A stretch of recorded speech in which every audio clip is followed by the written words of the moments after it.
you want to see the real crooks, you know, the real pros, you just turn on the fucking TV. The world is round.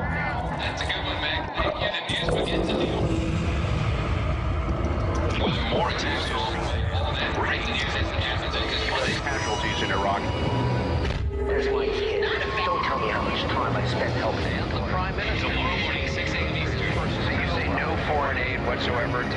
Watch what happens. Coming up next. This is Fox News. This is probably one of my favorite headlines of the night. Bizarre moment.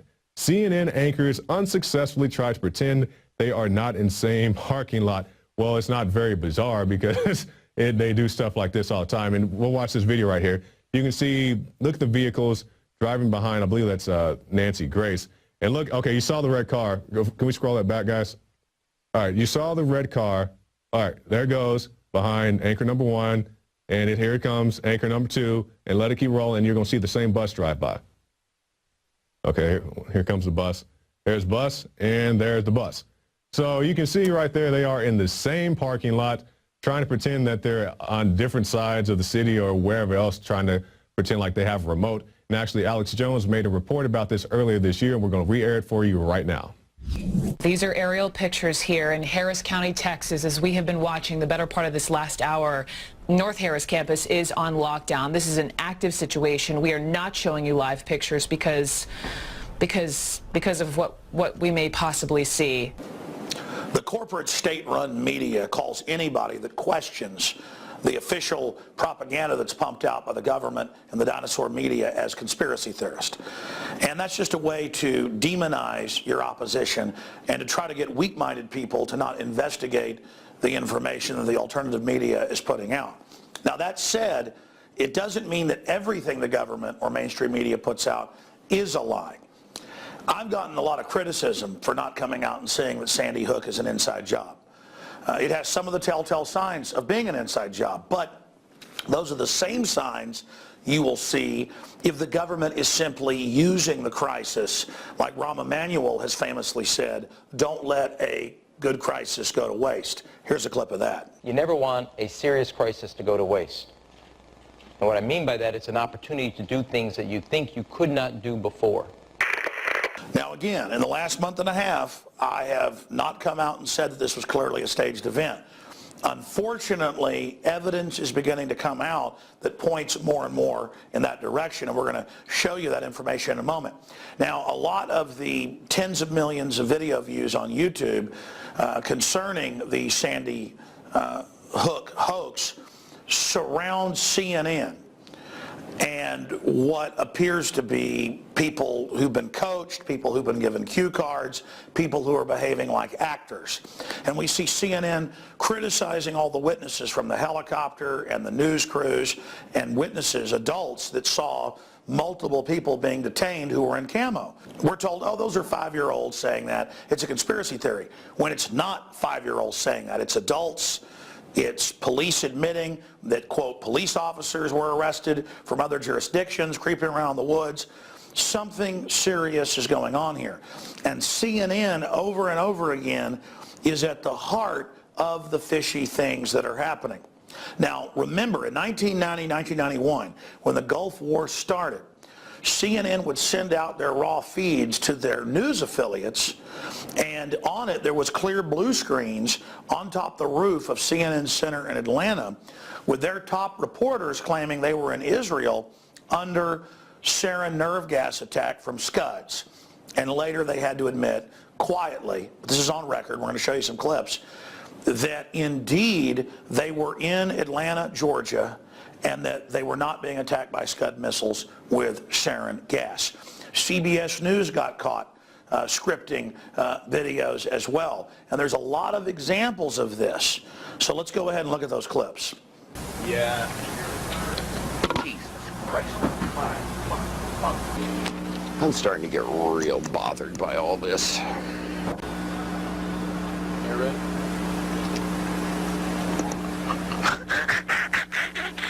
Boy, did I almost look stupid. Charles Jaco, CNN, reporting live from Saudi Arabia. And that there are also firings in another city in Saudi Arabia. CNN's Carl Rochelle is here with me. He just came up.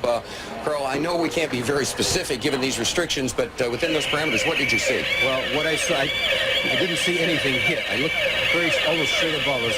There is a vapor trail coming from my right to my left, and there's a cloud of something. It looks like it might have been an explosion, a cloud. I'd say...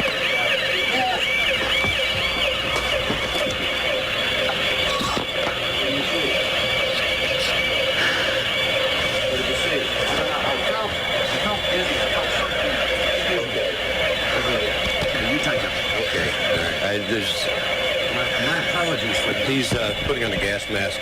There hasn't been any gas dropped here, but we could tell.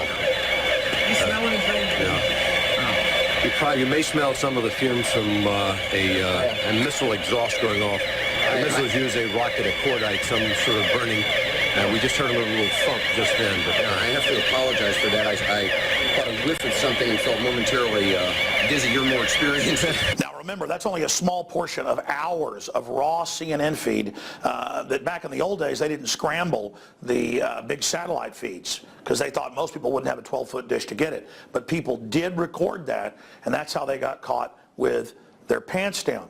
And notice that blue screen in the background so they could project the Tel Aviv and Jerusalem skylines in the background. Coming up, we've got Anderson Cooper, supposedly at Sandy Hook, and it's clearly blue screen. I've worked with blue screen for 17 years. We've got it right in there. We know what it looks like. We know what the anomalies look like. And we know what happens when you don't tune it properly. It's clearly blue screen. And you can draw from that what you want. That's coming up in a moment. So CNN's done it before. I have mainstream news articles here out of the Washington Post, out of WorldNet Daily, where CNN had to admit that they had Army psychological warfare inside of their system, basically crafting the news. And then, of course, we have things like Operation Northwoods, where in 1961 the Joint Chiefs came to Kennedy with Lemnitzer's plan and said, we want to stage shootings around America in crowded public places like movie theaters and things, and on the street, to blame the Soviets as a pretext for war with Cuba. And Kennedy said, no, they've had the plan for mass shootings before, so we can't be attacked and others can't be attacked for questioning known liars who put on fake news and questioning a government that's been caught wanting to stage shootings. And they didn't just plan to stage shootings. In the 60s, 70s, and 80s, this was declassified by the Italian government and their president and the head of their CIA a few years ago, that the U.S. government used terrorists to stage terror attacks, and NATO did this as well, to blame their political opposition, be they left or right, similar to what we saw with Oklahoma City. And part of that program was called the NATO Option or Operation Gladio. So look that up for yourself. I've also interviewed police officers that were involved in the rescue at Oklahoma City, like Mr. Browning, who's in the award-winning film A Noble Lie, who were threatened by the FBI if they talked about what they knew with death. But was told more than once or twice by agents in the area that people like my wife and I would have ended up dead by not going along with what we knew to be true. Wow, so you're a decorated Vietnam veteran, police officer, one of the heroes that responded when there could have been other bombs and was thought there were other bombs, and the FBI agents in the police office are telling you do what you're told or you and your wife are dead. And you're saying this on record here, sir. Yes, sir. What did they know about? Federal agents inside planning the bombs in Oklahoma City. And it was Attorney General Holder, who later ran the false flag of Fast and Furious, who was Deputy Attorney General back in 1995, who ran the cover-up. And those emails have come out in different lawsuits that are available online if you'd like to look those up. Go out and check everything I'm telling you. You're going to find out it's even worse than I'm saying. In fact, that's what I get criticized for is, not covering at all this piece of evidence, that piece of evidence. There's too many. I clearly believe from the evidence children were really killed in Sandy Hook, and it's a real tragedy. But the fact that they're having people script things and that answers are being scripted is incontrovertible. We're going to get to some of that evidence right now. It's believed at this hour, and it's been confirmed to ABC News by state police there in Connecticut, that 2 shooters were initially believed involved in the mass shooting. One of those shooters now dead. What's not been confirmed is whether or not that gunman took his own life or whether or not there was something that ensued after authorities began arriving at the scene.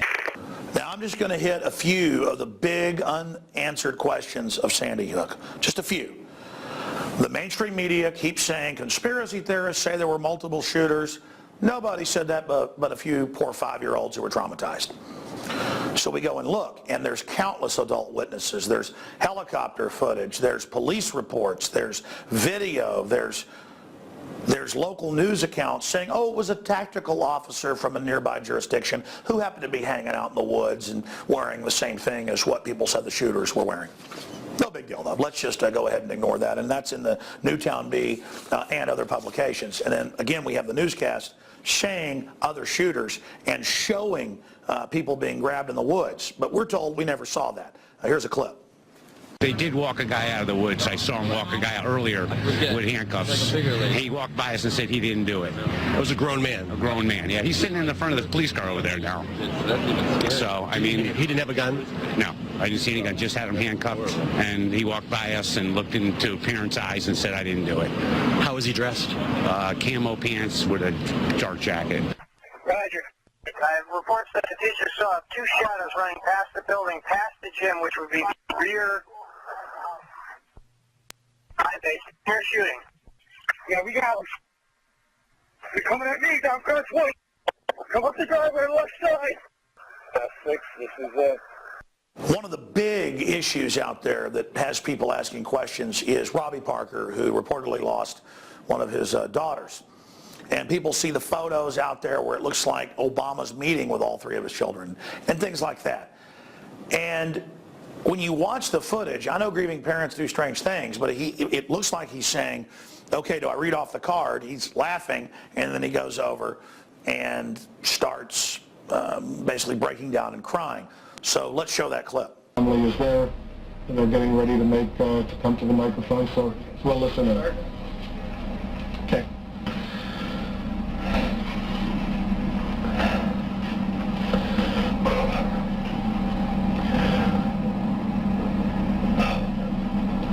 My name's Robbie Parker. My family is one of the families that lost a child yesterday in the Sandy Hook Elementary School shooting here in Connecticut. I haven't touched this, okay? All I know is they're seizing on it. They staged Fast and Furious. The head of Gun Owners of America has said on my own show, Larry Pratt, that if they'd staged Fast and Furious that killed thousands, our government, to blame the Second Amendment, they'd stage anything. What is your take right now on this situation? What do you, I mean, obviously they're seizing on it politically. Obama's saying you shouldn't have Semiano.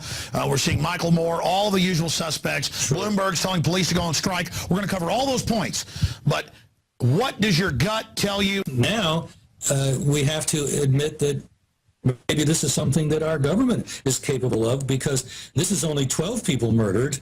They were good for 400 in Fast and Furious. All I know is overall gun crimes going down, so I'm just defending the Second Amendment.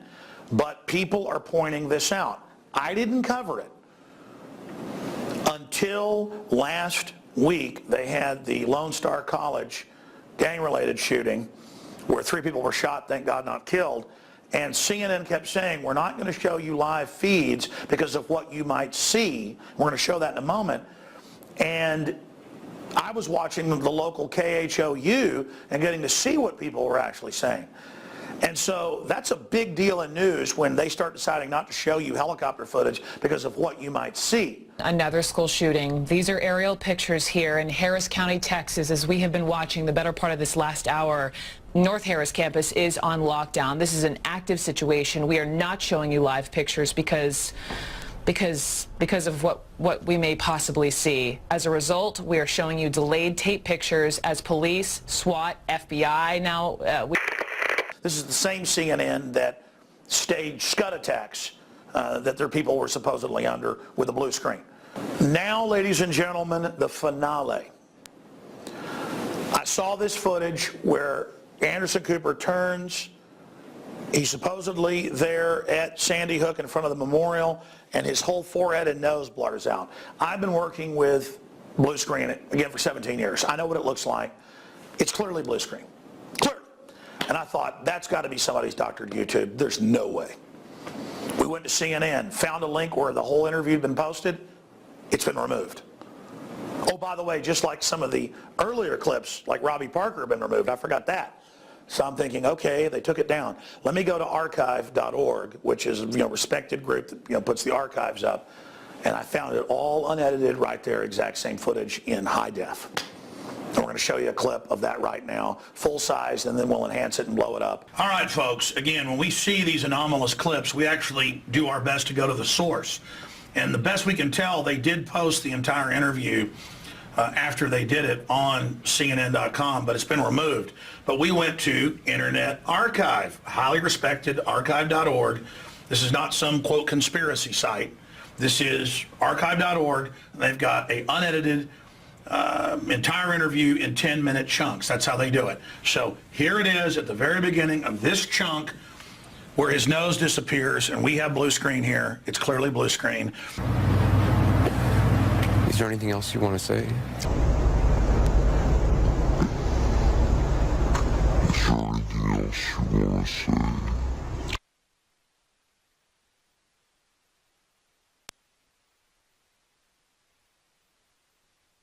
And Anderson Cooper has got some explaining to do, because I know blue screen when I see it. I believe children died at Sandy Hook, and there are a lot of parents going through serious grief, so that can account for some of the strange behavior. Nothing can account for what happens to his nose. And this is CNN, admittedly run by the Pentagon and PSYOPs, Washington Post, WorldNet Daily. This needs to be investigated. They're clearly using this to go after our guns. The government knows overall violent crime's down 49% in the last 20 years. They know more guns means less crime. So they're clearly being opportunistic. That's undoubted. Something, though, is really starting to get suspicious here. I mean, I'm sick of it always being a conspiracy. We know it's a conspiracy that they're putting people on Prozac and stuff that makes them go out and do this. We know that's the real cause of some of these real shootings. It's at the root. But the fact that this whole thing could be staged, it's just mind-blowing. Tell us what you think. Great job to all the people out there, the crowdsourcing that are researching all these clips. No wonder CNN won't put out a live feed anymore. I mean, they are panicked because they know you're watching and I'm watching. Just like Kurt Haskell, lawyer with his wife, with the underwear bomber a few Christmases ago. He saw the government getting him on the plane. He was the only guy to tell that story for a month and a half. And then on C-SPAN, the Undersecretary of State Kennedy admitted that they'd been ordered by an unnamed U.S. agency to help that patsy get on the plane. There have been numerous cases where our unilateral and uncoordinated revocation of a visa would have disrupted important investigations that were underway by one of our national security partners. They had the individual under investigation, and our revocation action would have disclosed U.S. government's interest in that individual and ended our colleagues' ability, such as the FBI, to pursue the case quietly and to identify terrorist plans and co-conspirators. The system's scared because they know I'm watching and you're watching. So you can't blame anybody for not believing known certified liars in the government and at CNN. It's that simple. Sorry, we don't trust you anymore. If you told us the sun came up in the morning, people would go out and check before they believed you. Alex Jones signing off for Infowars.com.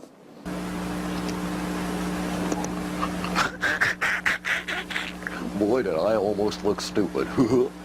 Charles Jaco, CNN, reporting live from Saudi Arabia.